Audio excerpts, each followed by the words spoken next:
Okay, at this time, we have quarterback Nicco Marchiol. Some questions for Nicco. Nicco, right? you've played a good bit before, but were there different nerves for this one from you? I think this game was entirely different for me Mhm. from a mental perspective.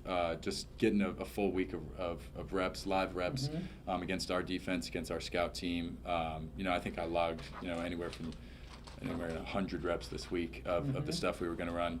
And it shows how big of a difference that makes. Last week we were talking about how I missed a full day of practice, and and it shows in our efficiency in the pass game and the run game, and 18 for 22 in the pass game. I mean, that's a credit to our receivers, man, being where they need to be, and timing is so crucial in our pass game and location, and I think we just executed on all fronts of that. Getting off the bus, how many people did you have here to greet you? And is that a distraction, or is that, hey, that helps settle? Absolutely, it's a little bit of both, actually. So I had, I think it was 25 people, friends and family. So that that was a headache enough trying to get tickets for everyone. But yeah, like you said, there's two sides to it. There's a side that makes me want to play even harder for them and show them what I can do on the field, and then there was some time throughout the game where I had to catch myself from looking in the stands and trying to find my mom and dad and keeping the main thing. But I mean, in the end, the support from my family, from Mountaineer Nation, man, it's unmatched. I mean, all the way 2,000 miles, I think, something like that, and then the showing we had from Mountaineer Nation, man, you don't find that in a lot of places. Along with that stupid question, do you hear Sweet Caroline there at the end, and you know what's coming? Oh, absolutely. That's one of those things that's ingrained in my mind now. Is every time I hear it, you got to go in with it. You can't pass that up. So that was a moment when I got to turn around and enjoy some time with the crowd for sure. Nicco, the touchdown to Hudson, play kind of got stretched out a little bit. Do you just have a sense that he's going to be coming along the back of the end zone there at that point? Absolutely. Like I spoke about earlier, is just trust and timing.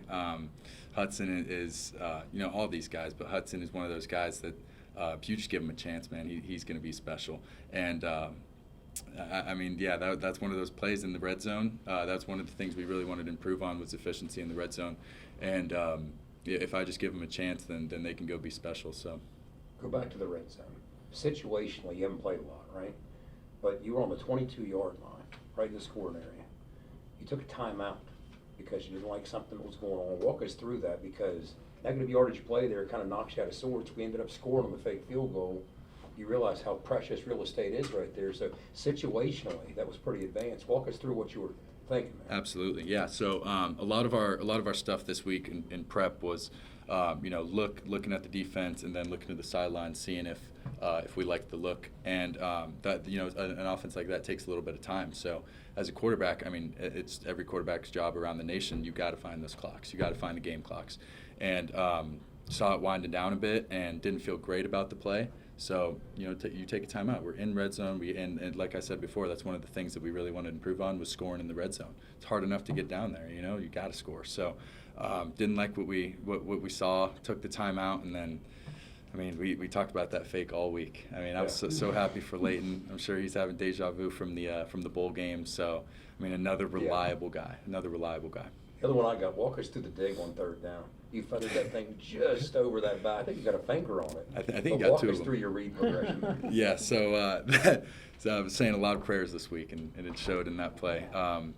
That was a play we rep a lot, and again, back to the timing and location and just guys being where they need to be.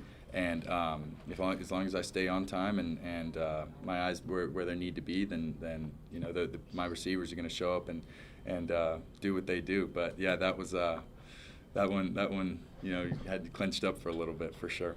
So when the scoring drive, but the last drive, when you guys were able to run out the clock, I mean, how important was it?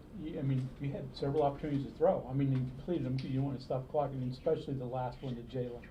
Just Absolutely. Talk about that whole series. Yeah, and that goes back to just trust in the play caller, trust in the playmakers, and I had full belief that if I got the look that was gonna give me the chance to throw it, then I was just gonna do what I was coached to do, and that was a big thing for me this week, was not trying to play outside myself, playing within myself, being accurate with the football, and getting the ball to the playmakers, letting them be special. But that's something that I was telling Jed on the field. That's something that's hard to imitate throughout the week, is those clutch third downs and to seal the game and stuff. So I mean, when you don't practice those, then you rely on trust and instinct and things like that.